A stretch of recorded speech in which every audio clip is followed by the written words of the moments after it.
Huh?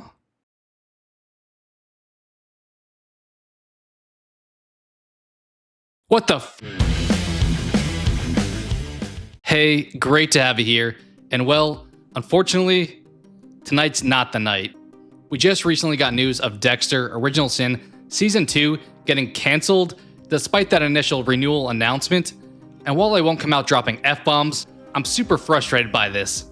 And it seems like whether it's Showtime or Paramount or whoever else just can't help from continuing to shoot themselves in the foot, or in the case of New Blood, in the chest. Back with New Blood, they foolishly only planned for one season despite massive fan support, and now with Original Sin, they decided to cancel it just after they proved people like me wrong and actually gave us a strong product on screen, despite me traditionally not being a fan of prequels. It seems that Paramount just decided to never schedule any production dates, and I won't go into excessive detail here, but this very much comes across as an inexperienced business decision. So for some more backstory here, last month there was an $8 billion merger between Skydance Media and Paramount Global, and as with any merger, this resulted in a regime change, particularly impactful at the top.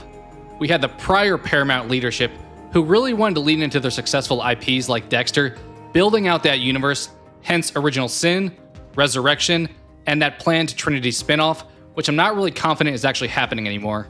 And with the business changes, new leadership has decided to opt for a different strategy. I imagine they viewed Paramount as bleeding money with a limited number of staple shows, and Paramount Plus as not one of the more prominent streaming platforms. So I assume one of their first goals is to really tighten things up financially. And pretty much anytime you get a change at the top with a company, the new players want to make big moves to have them stand out from the previous regime. I will say though, while I haven't looked at Paramount's financial statements or their viewership numbers across their portfolio of shows, I still don't see how not utilizing Original Sin can be a better outcome for them, even though I do realize that creating TV shows in this modern era isn't cheap.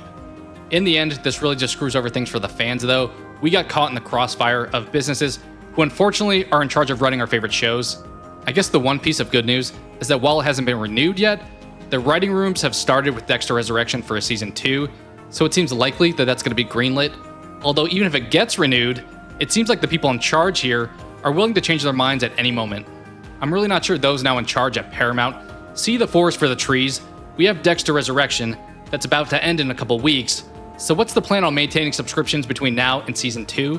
What property are you really going to leverage that carries your company in the meantime?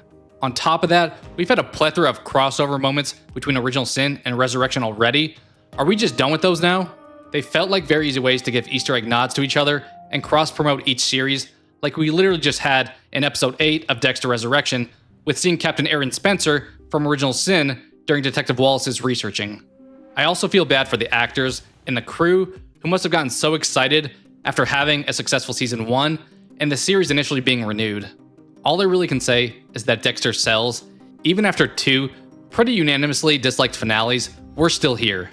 Previously, I thought Michael C. Hall as Dexter was a requirement for the show to work, but Original Sin really changed my mind there. Patrick Gibson absolutely crushed it, plus we still did get Michael via Dexter's inner monologue. I feel like Showtime made this same mistake back in 2013, when the first Dexter series ended. As I said, it ended pretty poorly in most people's eyes, and from there, Showtime launched a few different shows, trying to recapture the allure of Dexter, and I would argue that even with things like Ray Donovan, they never found it. So when they now have a show that's proven to work, I don't understand why they're choosing to abandon it, but hey, I'm not in charge. I'm also curious on if this will have an impact on things like Yellow Jackets Season 4 down the road. And overall, to sum things up, it's just unfortunate that money drives so many decisions that impact the things that we as fans love, but that's the world we live in. But let me know your thoughts. Were you looking forward to Dexter Original Sin Season 2, or are you indifferent to this cancellation? Sound off on all things Dexter down in the comments below. Thank you so much for watching, and I hope to talk to you again soon.